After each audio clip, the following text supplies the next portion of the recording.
Timeline of Indian prime minister. No doubt कि India में prime minister की जो पोस्ट है वो सबसे ज्यादा पावरफुल है, क्योंकि प्रैक्टिकली जितनी भी पावर्स है वो हमें प्राइम मिनिस्टर के अंडर में ही देखने को मिलती है। ऑलमोस्ट 75 ईयर से ज्यादा हमें आजाद हुए हो गए और हमारे देश में अब तक टोटल 14 प्राइम मिनिस्टर हमें देखने को मिले हैं। बात करेंगे उन सभी के बारे में, कब कब वो बने थे और सबसे ज्यादा जो लॉन्गेस्ट टाइम पीरियड था वो किन प्राइम मिनिस्टर का था उनके बारे में भी। आइए शुरू करते हैं आज की इस वीडियो को बिना किसी देरी के साथ।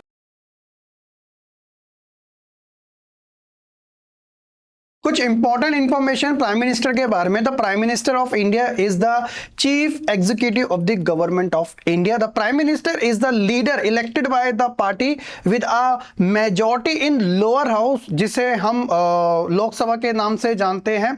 और the prime minister and their cabinet are all time responsible to the Lok Sabha. The prime minister is appointed by the president of India. So total 1947 से लेकर अब तक हमारे देश में टोटल 14 प्राइम मिनिस्टर बने। तो ये कुछ शॉर्ट इंफॉर्मेशन प्राइम मिनिस्टर के बारे में। लिस्ट की अगर बात करें तो इस लिस्ट में फर्स्ट पोजीशन पे आते हैं इंडिया के मोस्ट फेमस प्राइम मिनिस्टर, जिनका नाम है जवाहरलाल नेहरू। तो इनका टाइम पीरियड जो था, आप सबसे पहले ये देखिएगा, 16 ईयर 286 डेज का। इन्होंने जो एज्यूम किया था ऑफिस वो 15 अगस्त 1947 से ही, क्योंकि उस समय हमारे देश के अंदर ऑफिशियली इलेक्शन स्टार्ट नहीं हुए थे, लेकिन एक गवर्नमेंट चल रही थी जिसे इंटरिम गवर्नमेंट के नाम से जाना जाता है। उसके बाद आप कह सकते हो उसी टाइम से ये बन गए थे ऑफिशियली तौर पे। तो इनका जो टाइम पीरियड है 1951 से 52, 57 एंड 62 का रहा है। तो लास्ट टाइम इनका था 1964 का, और ये हारे नहीं थे अपना इलेक्शन प्राइम मिनिस्टर का। अनफॉर्चुनेटली इनके 1964 में डेथ हो गई थी। फूलपुर से ये अपना एज अ एमपी रहे हैं। इंडियन नेशनल कांग्रेस के सबसे ग्रेटेस्ट लीडर है। इनके पास कुछ अदर मिनिस्ट्रियल ऑफिस भी थे, जिसके अंदर एक्सटर्नल अफेयर हो, कॉमनवेल्थ अफेयर हो, या फिर डिफेंस या फाइनेंस। तो ये मिनिस्ट्री भी इन्हीं के अंडर में रही। ये फर्स्ट इंडिया के प्राइम मिनिस्टर थे। सेकंड नंबर पे आते हैं, वैसे सेकंड नंबर पे तो नहीं कहा जा सकता क्योंकि ये एक एक्टिंग प्राइम मिनिस्टर थे।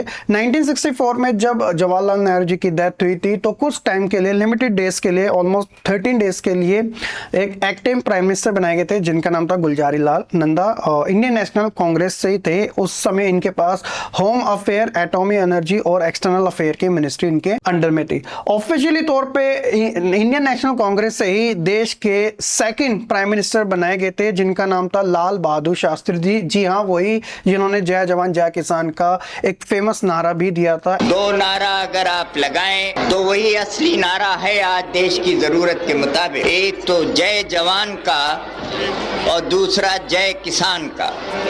एमपी थे इलाहाबाद से, और इनका जो टाइम पीरियड था वो काफी लिमिटेड टाइम का था, 1 ईयर 260 डेज का। लेकिन इतने लिमिटेड टाइम में उन्होंने ऐसी ऐसी चीजें करी जो आज तक हम उन्हें याद रखते हैं, चाहे वो 1965 का पाकिस्तान के साथ वॉर क्यों ना हो, और देश के जो हालात थे उनमें रिफॉर्म लाने के लिए भी इनका काफी अच्छा योगदान रहा था।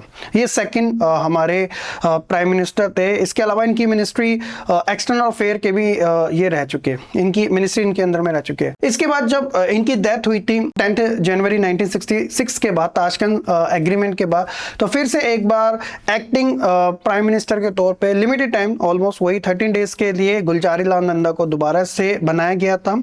और इसके बाद ऑफिशियली कांग्रेस ने डिक्लेयर किया था अपने नेक्स्ट प्राइम मिनिस्टर, जो इंडिया की हिस्ट्री में सिर्फ इकलौती फीमेल प्राइम मिनिस्टर है, जिनका नाम है इंदिरा गांधी, जो कि रायबरेली से एमपी रह चुकी है, इंडियन नेशनल कांग्रेस की ही है। इनका टाइम पीरियड भी नेहरू जी के बाद दूसरे नंबर पे आता है। हालांकि इनका टाइम पीरियड अलग अलग टाइम का रहा था। अभी हम फेज 1 की बात कर रहे हैं। 1966 को इन्होंने देश की प्राइम मिनिस्टर बनी थी विदाउट इलेक्शन, क्योंकि उस समय कांग्रेस का ड्यूरिंग पीरियड चल रहा था, तो पार्टी ने इनको देश का नया प्राइम मिनिस्टर बनाया था आफ्टर लाल बहादुर शास्त्री, जो कि 1977 तक ये देश की प्राइम मिनिस्टर रही। Almost 11 years 59 days. 1967 का इलेक्शन ये लड़ी थी, जीत गई थी, और उसके बाद कांग्रेस में थोड़ा बहुत स्प्लिट देखने को लगा। 1971 में ये अपनी एक आइडेंटिटी के बेस पे, यानी कि कांग्रेस कांग्रेस आर के बेसिस पे ये इलेक्शन कंटेस्ट करी थी और जीत गई थी ऑफिशियल तरीके से। इनके अंडर में जो मिनिस्ट्री रही वो एक्सटर्नल अफेयर की, finance, home minister, information and broadcasting and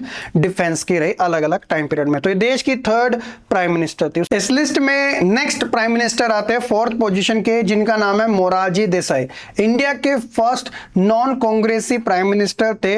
ऐसा पहली बार हुआ था 1977 के इलेक्शन इन्होंने कंटेस्ट किया था और ये जीत गए थे और पहले प्राइम मिनिस्टर बने थे जो कि कांग्रेस पार्टी से नहीं थे, क्योंकि कांग्रेस का डोमिनेंट कुछ ज्यादा ही हमें देखने को मिला था। जनता दल से थे और इनका जो टाइम पीरियड था लिमिटेड टाइम का था, अपना पूरा नहीं कर सके थे, 2 ईयर 126 डेज ओनली, ठीक है।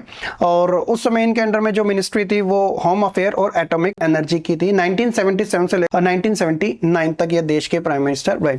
इसके बाद बात आती है उसी टर्म के अंदर, क्योंकि जनता पार्टी जो थी उनके एक और लीडर थे जिनका नाम था चौधरी चरण सिंह, सेकुलर वाली पार्टी से थे। तो मोरारजी देसाई के बाद ये बनाए गए थे प्राइम मिनिस्टर। इलेक्शन नहीं रखा था, बस पार्टी ने बना दिया था, वो भी लिमिटेड टाइम्स के लिए। 170 डेज की ही इनकी गवर्नमेंट चली थी और कह सकते हो कि ये 5th नंबर के थे। लेकिन इसके बाद जो दोबारा से शुरुआत हुई थी, उस थर्ड पोजीशन की जो प्राइम मिनिस्टर थी इंदिरा गांधी जी, वो दोबारा से बनी थी, क्योंकि उनका पहले का जो फेज था वो 11 ईयर का था और सेकंड जो फेज था वो 1980 में मिड इलेक्शन हुए थे। तो ये इलेक्शन जीत गए थे आफ्टर इमरजेंसी। तो इसके बाद इन्होंने अपना ये जो टर्म पूरा किया था, ऑलमोस्ट 4 ईयर 291 डेज का कंप्लीट करा था, ठीक है। इसके बाद बात आती है नेक्स्ट प्राइम मिनिस्टर जो 6th पोजीशन पे आते हैं, इंदिरा गांधी जी के ही बेटे राजीव गांधी, क्योंकि इंदिरा गांधी की 1984 में डेथ हो गई थी और उसके बाद उन्हीं के बेटे रिकॉर्ड तरीके से जीती थी कांग्रेस, 400 से प्लस सीट लेके आई थी, जो आज तक अनब्रेकेबल है। राजीव गांधी जो 1984 का इलेक्शन कंडक्ट कर रहा था, उन्होंने 5 ईयर 32 डेज अपना पूरा टाइम पीरियड कंप्लीट किया था और ये मिनिस्ट्री उनके उन समय अंडर में रही थी अलग अलग टाइम पीरियड पे। इसके अलावा हम देश के अगर 7th नंबर के प्राइम मिनिस्टर की बात करें तो विश्वनाथ प्रताप सिंह, जो कि जनता दल से ही थे। हालांकि लिमिटेड टाइम के लिए विद इन अ ईयर इनकी गवर्नमेंट चली थी, जो कि 2 दिसंबर 1989 से 10 नवंबर 1990 तक ऑलमोस्ट 343 डेज की, और मिनिस्ट्री उस समय उनके अंडर में जो थी एक्सटर्नल अफेयर और ह्यूमन रिसोर्स वाली। 8th की अगर हम बात करें तो इनका भी टाइम पीरियड काफी लिमिटेड सा था, 223 डेज का था और ये बालिया से एमपी रहे थे जिनका नाम है चंद्रशेखर। तो ये भी काफी इंपॉर्टेंट है क्योंकि इस समय इनके अंडर में जो मिनिस्ट्री थी वो सेम ही थी ऑलमोस्ट। इसके बाद क्योंकि ये जो टाइम पीरियड था 1989 के बाद वाला, वो कहीं ना कहीं हमें देखने को मिलता है कोलिशन गवर्नमेंट का, ठीक है। तो इसलिए लिमिटेड जो टाइम पीरियड आपको देखने को मिल रहा है ना, ये कोलिशन गवर्नमेंट की वजह से हो रहे हैं। इसके अलावा बात आती है पीवी नरसिम्हा राव। जी हाँ, उस समय देश के अंदर हमने रेवोल्यूशन देखने को मिला था, इकोनॉमिक रिफॉर्म देखने को मिले थे, लिबरलाइजेशन, प्राइवेटाइजेशन, ग्लोबलाइजेशन जैसी चीजें। उस समय इन्होंने अपना टाइम पीरियड पूरा किया था क्योंकि देश के हालात बहुत इतने ठीक नहीं थे, क्राइसिस जैसी सिचुएशन आ चुकी थी। 4 ईयर 330 डेज का इंडियन नेशनल कांग्रेस से थे और 21 जून 1990 को इन्होंने कुर्सी संभाली और 16 मई 1996 तक रही। ये मिनिस्ट्री उस समय उनके अंडर में थी अलग अलग टाइम पीरियड। नेक्स्ट हम बात करते हैं अपने 10th नंबर के, जिनका नाम है अटल बिहारी वाजपेयी जी। इंडिया के सबसे फेमस लीडर में से एक, बीजेपी पार्टी से ही थे। इन्होंने अपना जो प्राइम मिनिस्टर की जो पोस्ट थी अलग अलग टर्म में पूरी करी थी, क्योंकि मैंने आपको बताया ना कि 1989 के बाद जो एरा शुरू हुआ था वो कोलिशन गवर्नमेंट का था।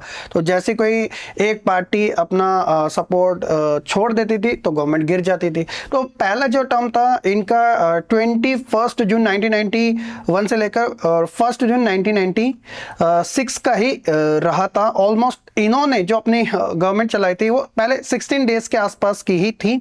इसके अलावा देश के नेक्स्ट प्राइम मिनिस्टर बनते हैं HD देवगौड़ा, जिन्होंने अपनी गवर्नमेंट 324 डेज की चलाई थी और ये मिनिस्ट्री इनके अंडर में थी। कर्नाटका के MP थे, बड़े फेमस हैं। इसके बाद शुरुआत होती है एक और नए प्राइम मिनिस्टर जो कि 12th नंबर के थे, IK गुजराल, इंद्र कुमार गुजराल, बिहार से थे, MP जनता दल पार्टी के ही थे। 332 डेज की इन्होंने गवर्नमेंट चलाई थी 96 से 97 के बीच में। फिर से जो शुरुआत हुई थी वो अटल बिहारी वाजपेयी की थी, जो कि 10th नंबर के ही थे। इन्होंने अपना सेकंड फेज शुरुआत करी थी तो 1998 से लेकर 2004 प्रॉपर गवर्नमेंट चलाई थी और अनफॉर्चुनेटली 2004 में जीतने वाले थे बट वो हार गए। यही पॉलिटिक्स है। जिन्होंने 6 ईयर 64 डेज की चलाई थी 1998 और 1999। तो एनडीए का जब एक तरीके से ओरिजिन हुआ था तो एनडीए फर्स्ट और एनडीए सेकंड इन्हीं के अंडर में हमें देखने को मिली थी। नेक्स्ट हम बात करेंगे डॉक्टर मनमोहन सिंह के बारे में, जो देश के 13 प्राइम मिनिस्टर बने थे और ये यूपीए गवर्नमेंट के फर्स्ट प्राइम मिनिस्टर भी थे। यूपीए जो थी यूनाइटेड प्रोग्रेसिव अलायंस, तो एक तरीके से इसे कांग्रेस लीड कर रही थी। जिस तरीके को एनडीए जो थी उसे बीजेपी लीड कर रही थी, तो यूपीए को कांग्रेस। तो 2004 में जब इलेक्शन हो तो कांग्रेस यूपीए की गवर्नमेंट बनाती है फर्स्ट वाली, जो कि 2024 तक चलते हैं इनका टर्म्स, यानी कि यूपीए 1 एंड यूपीए सेकंड। 2004 का इलेक्शन जीतते हैं 2009 का। ऑलमोस्ट 10 ईयर 4 डेज का इनका टर्म पीरियड रहता है। एमपी थे असम से राज्यसभा के, ठीक है। इंडियन नेशनल कांग्रेस के बड़े फेमस है, ग्रेटेस्ट इकोनॉमिस्ट भी कहे जाते हैं और इसके अलावा सबसे ज्यादा एजुकेटेड मिनिस्टर की जब बात आते है तो इनका नाम जरूर आता है। और अगर हम बात करें अपने 14 प्राइम मिनिस्टर की, जो अभी के समय करंट प्राइम मिनिस्टर है नरेंद्र दामोदरदास मोदी, ठीक है। तो वाराणसी से ये एमपी है, बीजेपी के ग्रेटेस्ट लीडर है, पॉपुलर है वैसे तो। 2014 में जो इलेक्शन हुआ था तो बीजेपी जीत गई थी, एनडीए 3 जो थी वो जीत गई थी एक तरीके से। फिर देन 2019 में इलेक्शन होता है तो 2019 में भी बीजेपी जीत जाती है, एनडीए के साथ एनडीए 4 बनती है। अब नेक्स्ट 2024 में इलेक्शन है, तो इनका टर्म पीरियड अभी तक जो है करंट में 9 ईयर 147 डेज का अभी चल रहा है, रनिंग में ही है।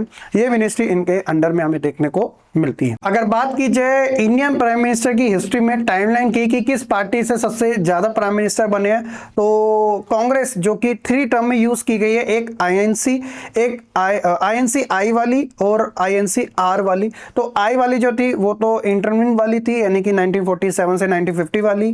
First prime minister Jawaharlal Nehru ji ही बने थे उस समय के लिमिटेड टाइम के लिए। और कांग्रेस आर जो थी आईएनसी आर वाली वो इंदिरा गांधी जी वाली थी, और एक proper INC Indian national Congress. तो 6 प्राइम मिनिस्टर हमें हिस्ट्री में देखने को मिले। बीजेपी से 2 प्राइम मिनिस्टर अटल बिहारी वाजपेयी जी और अभी के समय करंट नरेंद्र मोदी जी। जेडी से जनता दल से 3 प्राइम मिनिस्टर, एसजेपी से 1, जेपी से 1 और साथ ही जेपीएस यानी सेकुलर से 1। तो टोटल हमें कुछ इस तरीके से इंडियन हिस्ट्री में टोटल 14 प्राइम मिनिस्टर देखने को मिले।